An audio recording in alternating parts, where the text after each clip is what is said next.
Apa yang bisa kerja juga kalau gini kok? Boy?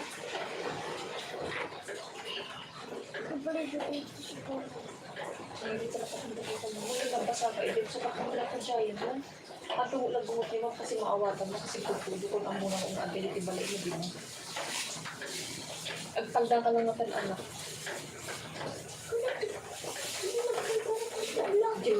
Jiblak na yung kinatang kayo ba mo. Tapos ang chinelas ka wala. Ako?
Nakasalapit dito.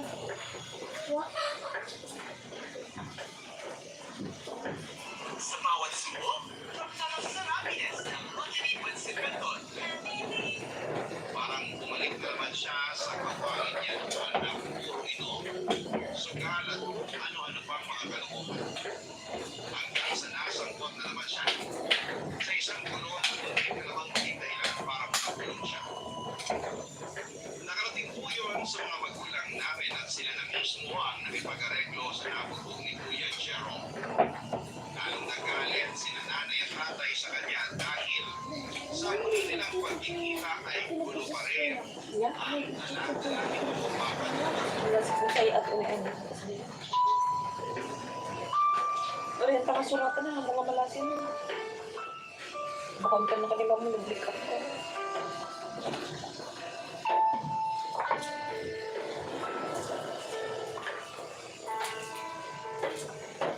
Kuya, pwede ba tayo mag-usap?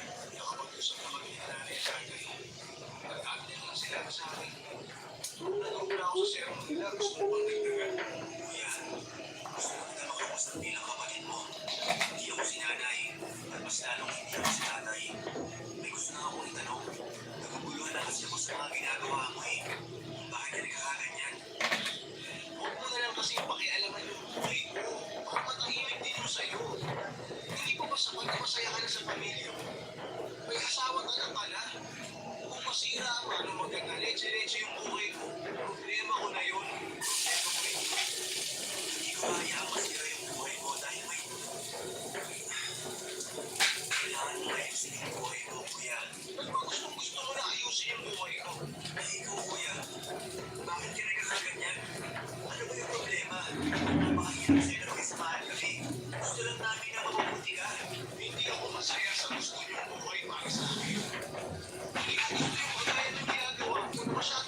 niyo sa pagsisimba ko na yan? Ano bang mapapala niyo sa pagsisimba? Hindi niyo nga alam, totoo ba yan? Sabi mo yan kasi hanggang ngayon, galit ka pa rin sa amin. Hindi lang kay nanay at tatay. Kahit hindi mo sabihin, nararamdaman ko na hanggang ngayon ay galit ka pa rin sa akin, kuya. Itaon, baka bitong.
Hindi ka ba mga umuna? Ay, di naman ko nagbubuang. Wala na akong mukha na ihaharap sa mga magulang natin. Hindi ka naman mag-anak ulit. Gusto mo, ako pa mag-rekomenda sa'yo eh. Pero bago ko gawin yun, samahan mo muna ako. Mapagkakot matapos ko ang ilang taon ay muling nakatungtong sa simbahan si Kuya Jero. Nung una'y halos ayaw niya sumama sa akin. Sabi niya nakakaya raw dahil wala may sabi na mga niya na kailangan niya. At pagtuunan lamang siya ng mga. Pero hindi ako sinubukan sa pagkukumpisi sa kanya mapagutot. Tapos nga yung isa ay napansin ko na apektuhan si Kuya sa komunidad. Noong araw niya. Nagpagkap na lamang ako noon ay hindi ko napansin bakit hindi siya makaramdam ng pagkakas. Papatunod paglabas namin ang simbahan akala ko ay magiging maayos na naman. Pero hindi naman nagkalilangan si Kuya Jero kung tama ba yung ginagawa niya. Naiintindihan ko naman na hindi ko madali yung pagkakas niya. Kaya hindi ko siya pinilit. Pinayaan ko na pusa niyang mag-realize kung gaano kagaan sa kaoban ang magtiwala sa Panginoon at sige ng tulong kapag nagsimikapan siya. Sa bawat araw na pinipas ay hindi lang yun kagustuhan magpapagpapay ang dito ko. Napansin ko rin noon hindi ko maganda ang iyong kaya. Hindi malawak ang pagpapay. Yung parang napaka-angas niya sa labas ng bahay, pero pag pinito, ibang natauhan yung nakikita ko. Siguro itong sunod na po yung nararamdaman niya at makita niya yung anak niya.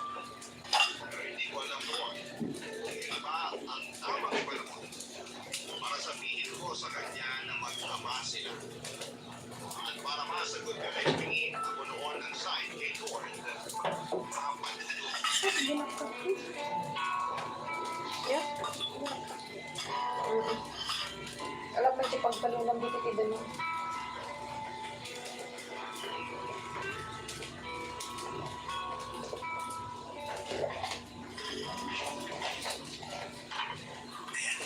Pwede na tayo kumain? Bukas pa sa loob ko eh. Paalam sa akin si Mrs. Kung sila matutulog sa bahay ng parents niya. Pero okay lang ko sa mga Nako, kung alam mo lang kuya, tuwang-tuwa sila kay Hiro. Sila pa nga mismo nagre-request na pumasyang kami ron eh. May gagawin kasi ako ngayon.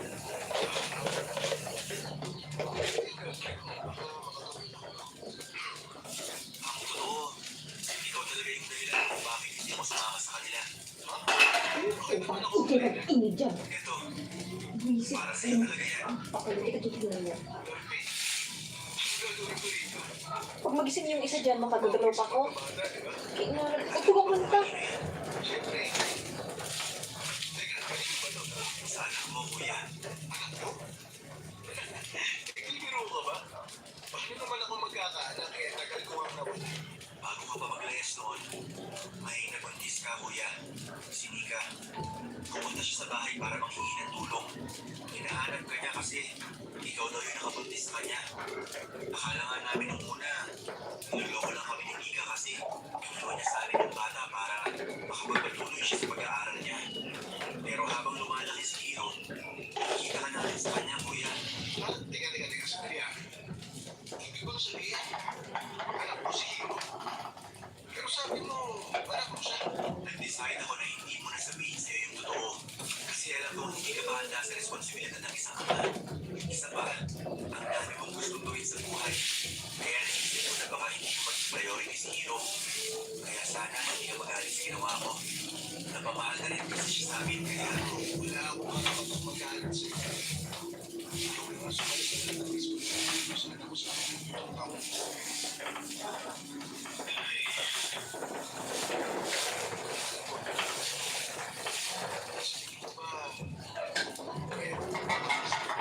Sa tingin ko, oo kuya.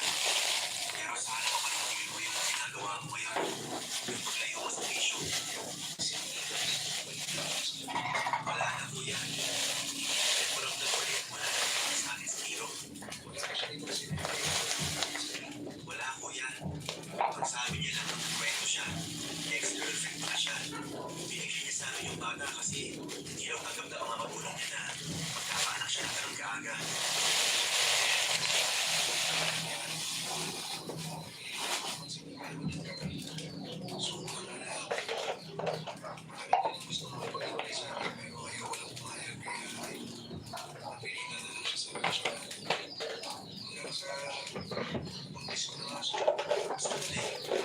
Alam mo na nabuntis mo siya?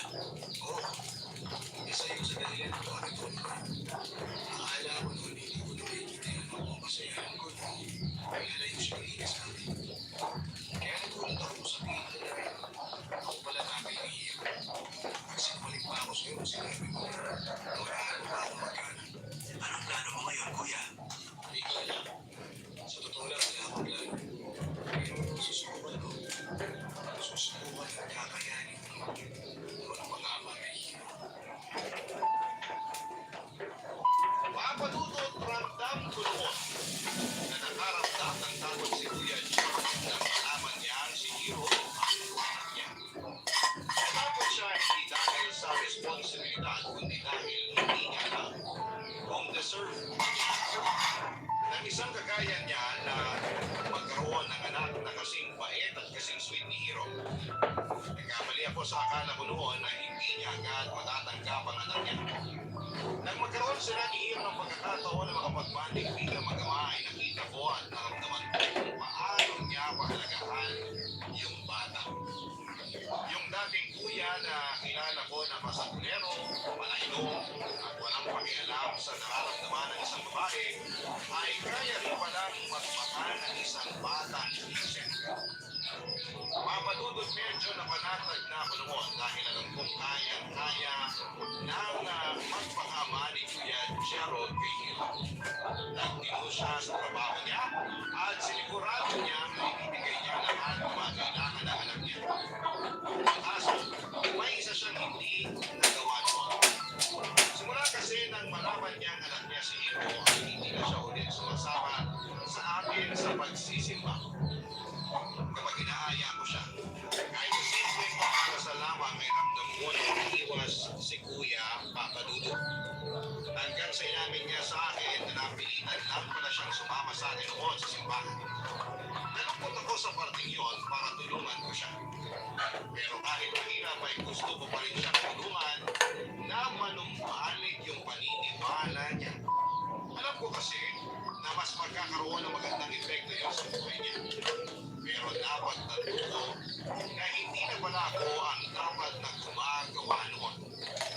Kundi siya lamang mag-isa.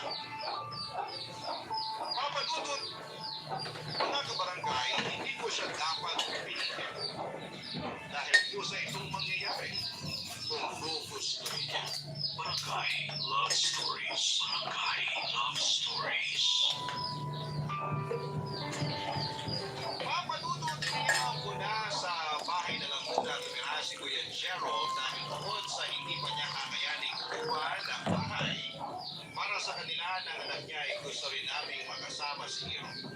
Sinabi ko kay Kuya lahat ng pinagay niya ang pagkataas para sa anak niya at wala talaga ang magagastos. Dapat natin nilaki pa rin ang bata. Wala na sana akong problema noon kay Kuya Gerald pero hindi kami nagkakasundo kapag nakakarinig ako ng pang-iinsulto mula sa kanya. May mga pagkakataon kasi na parang ginagawa niyang katatawanan. Yung pagiging religious namin ang asawa ko. Ginagawa niya yun kasi lagi niyang sinasabi na not-believer siya at mabubuhay siya kahit wala siyang hinihilalang Diyos. Pero alam ko na sa kaloob-looban niya, naniniwala pa rin talaga siya at pinipilit niya lang na itanong yun. Papadudot, hindi ko akalaing darating ang isang malaking pagsubok sa buhay ni Kuya Gerald. At lahat kami apektado rito. Nang isama kasi ni Kuya si Hiro para mamasyal ay hindi ko alam na isasakay niya pala sa motor yung bata. Sa pagkakakilala ko kay Kuya ay mag-ingat naman siya magmaneho pero noong araw ay may nasampun sila sa isang aksidente. Sumulpot sila sa isang pang-publikong sasakyan dahil sa lasing na driver nito ay nagkaroon po ng aksidente. Yeah, towel.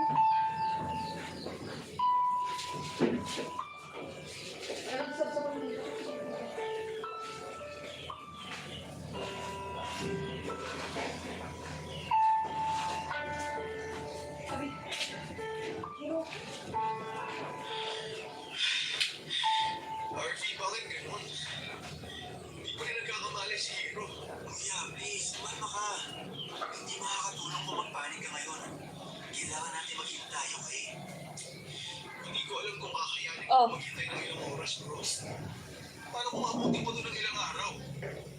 Ako dapat yun eh. Ako dapat yung nakuma at hindi siya. Kasi kasalanan ko yung nangyari. Kasalanan ko to. Hindi kasi ako nag-iingat eh. Kuya, hindi rin makakatulong kung sisisihin mo ba yung sarili mo. Magdasal na lang tayo. Pwede ba, RV? Huwag mo na muna ipilit sa akin yan. Kasi kung totoo man yung sinasamba mo, bakit hinayaan niya na mangyari to sa anak ko? Nangyari to kasi may dahilan na lahat, kuya. Pero tatandaan niyo sana palagi na hindi ito nangyayari para mahirapan ka. Eh, anong tawag mo rito? Mukha ba ako masaya na nasaan na namin yung buhay ng anak ko? Oo, kasalanan ko. May kasalanan ako sa nangyari. Pero kung totoo yung pinaniniwalaan mo, napigilan niya dapat yung nangyaring aksidente. Hindi sana napahamak si Hiro. Ang Diyos mo talagang dapat nasisihin sa nangyari, kuya. Tayo yung gumagawa ng desisyon para sa mga bagay-bagay. Ginagabayan at sinasamahan niya tayo. Pero tayo pa rin yung nag-iisip at kumikilos tayo sa gusto natin. Walang may gusto sa nangyari. Kung mahal mo si Hiro at nag-aalala ka sa kanya, ganun din kami. At alam ko rin na may kakayahan naman yung mga doktor. Pwede tayo magtiwala sa kanila. Pero may mawawala ba sa atin kapag sinubukan natin magkasal at humingi ng tulong sa Diyos, kuya? Kuya, alam ko naguguluhan ka ba ngayon at maraming tumatakbo sa isip mo. Pero alam mo sa sarili mo kung ano yung makakapagbigay sa'yo ng kamalatagan ka. Huwag mong sunurin yan. Itaas mo sa Panginoon at sigurado ako na hindi ka niya bibiguin. Subukan mo lang, kuya. Wala na kang mawawala. Hindi mo kailangan dalhin sa iyong problema, kuya. Nandito ako. Kami ni nanay at tatay. Hindi ka naman namin iiwan na mag-isa rito. Siya nga pala, kuya. Nakausap na ni nanay at tatay yung nakapangga sa inyo. Sasagutin na lang daw niya yung lahat ng gastusin dito sa ospital. Gusto makipag-areglo. Pero sabi namin, kakusapin ka muna namin kung balak kong magsampa ng kaso. Hindi ako na munang isipin yan. Hindi ako aalis dito sa ospital hanggang hindi ko nagigising si Hiro. Kailangan ko yung anak ko, bro. Binago niya yung buhay ko. Kung hindi dahil sa kanya, niya, hindi ko maiisip na ayusin yung buhay ko ngayon eh. Siya yung bumawag sa akin, pero ako, dinala ko na sa kapamakan. Naiintindihan naman kita. Basta na kuya, kami na lang muna yung pag-usap. Saka huwag ko nang alalahanin yung bills dito sa ospital. Kami ang bahala mag-asikaso ng lahat. Uuwi na rin muna ako para makakuha ng mga gamit. May gusto ka bang ipadala?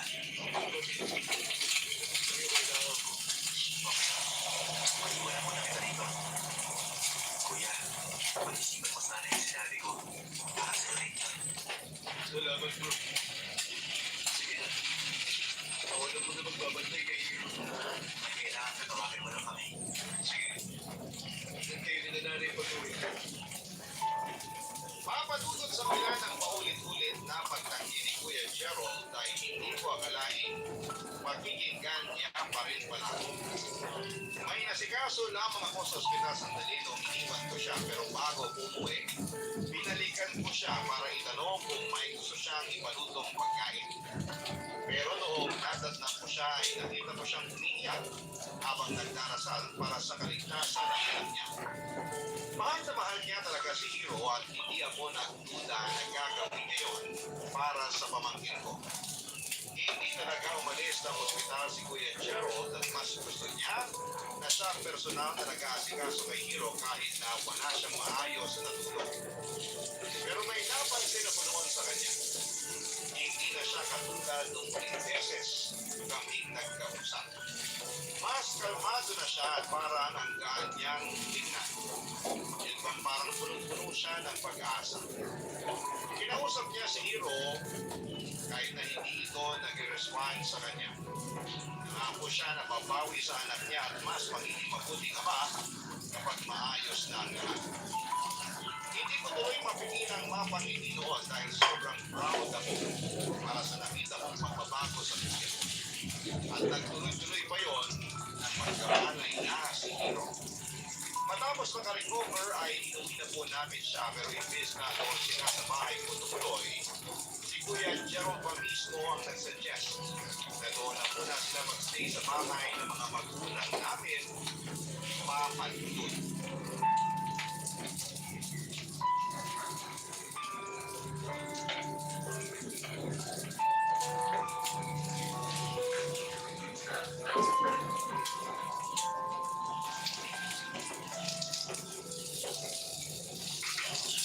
Parang iba yung hindi mo ngayon, kuya. Ano ibig mo sabihin? Parang ang saya-saya mo kasi ngayon. Nakita ko kayo ni tatay na nag-uusap kayo sa labas. Okay na ba kayo? Oo. Okay na kami ni tatay. Ako ko lang makipag-usap si nanay kayo ni tatay. Okay na kami ni tatay. Sabi na nila, hindi ko makapag-video para ano bang sinabi mo? Siyempre, pumayag ako. Ako pa ba yung tatapin eh? Kuya, nandito ko sa bahay ko para sa'yo. Salamat po. Alam mo, ayaw ko talaga ng pagtramahan ko. Sige, para sa araw na to, iisip ko na. Talaga ba, kuya? Parang hindi yata yung kinakita ko sa ospital. Kung gagawin nga lang movie yung nangyari, baka tumulo na pati uhog ko sa iyak mo eh. Hindi magpuli ka. Salamat mo. Ako naman, hindi ko lang eh. Pero bro, seryoso. Malaki talaga yung pasasalamat ko sa'yo. Hindi ko kaya kung paano ko sinisimulan yan. Sos, hindi mo naman kailangan dramahan yung ipapasalamat mo sa akin, kuya. Baka magkaiyakan pa tayo niyan eh. Ikaw rin, mababawasan yung pagkamaangas mo. Paano na mabawasan yung angas? Basta kaya magpapapa. Hindi ko magagawa ito. Wala rin bro. Alam ko kasi na hindi totoo yung sinasabi mo na wala ka ng faith kay Lord, kuya. Nadala ka lang siguro sa mga pinagkaraanan mo noon. Sa totoo lang, masyado kasi ako nagpadala sa inyo kasi sa frustration ko sa buhay. Sabi ko ba kasi Nipo ka ba magkat? kuya, Nag-ikat lang, nag-ikat lang. dapat natapos Nag-ikat mo kami. Hindi sana Bakit ka balik? sakit sa ulo nila natin. Nagala ka ng itlog yung may ganun. Pero okay, wala ako ng pagkain. Sabi ka mo makalaya, pero maiwanan. Hindi mo naman uli ang lahat, kuya. Pwede ka pa mag-aral ulit kung gugustuhin mo lang. Alam mo ba,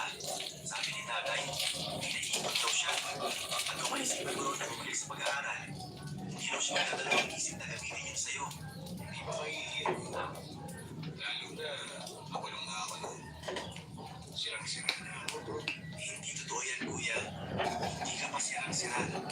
May pagkakataon ka pa para makapawis sa sarili mo. Mag-aaral ka. Pwede mo naman iwanan kina nanay si Hiro o kaya gumawa ka na mag-aalaga sa kanya. Gaya ng ginawa namin noon. Hindi ko pa kaya magbayad ng mag-aalaga kay Hiro sa akin. Sus, yun lang pala eh. Ako nang bahala ron. Basta ituloy mo lang yung pag-aaral mo, kuya. Ako yung pinaka-magiging masaya kapag nakatapos ka na. Ano ka ba, hindi ko na matatanggap yan. Sobra-sobra din. Sobrang magaling yung pamilya, kuya. Swerte ko talaga sa inyo. Maswerte rin ako na mabalik kita. Kasi kung hindi dahil sa'yo, hindi mo magkakaroon ng cute at napaka-sweet na pamangkin.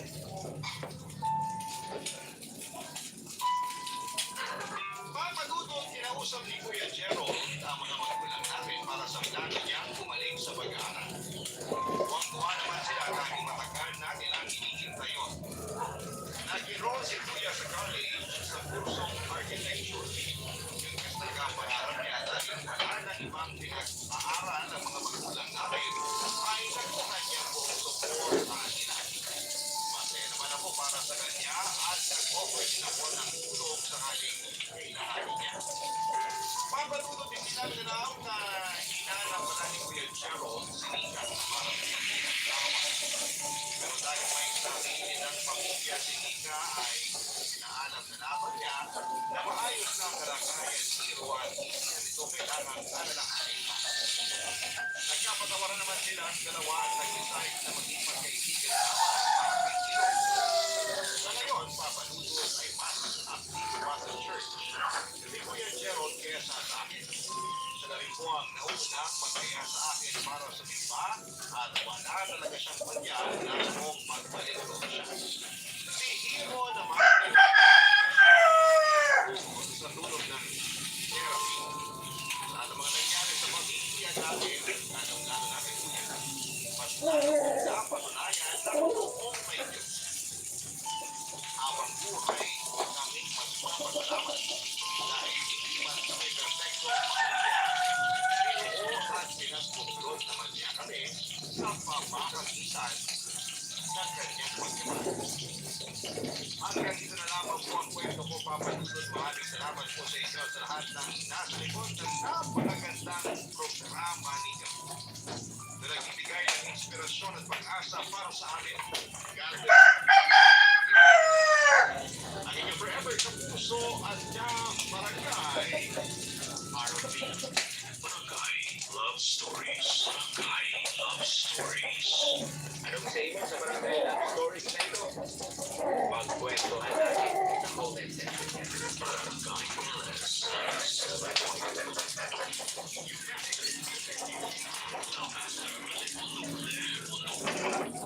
Barangay Love Stories.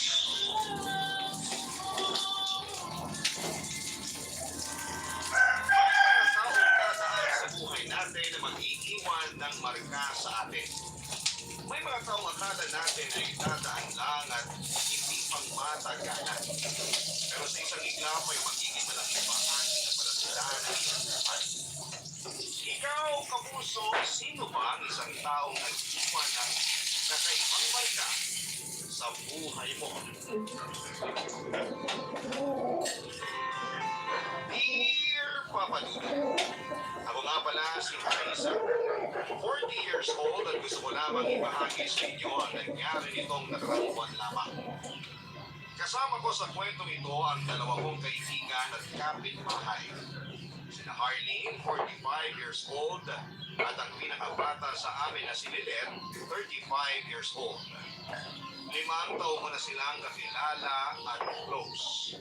Silang nakakasama ko sa araw-araw dahil pare-parehas kaming naka-work from home. Ang kwentong ibabahagi ko sa inyo ay tungkol sa aming mga relasyon, pagkakaibigan, at kamatayan.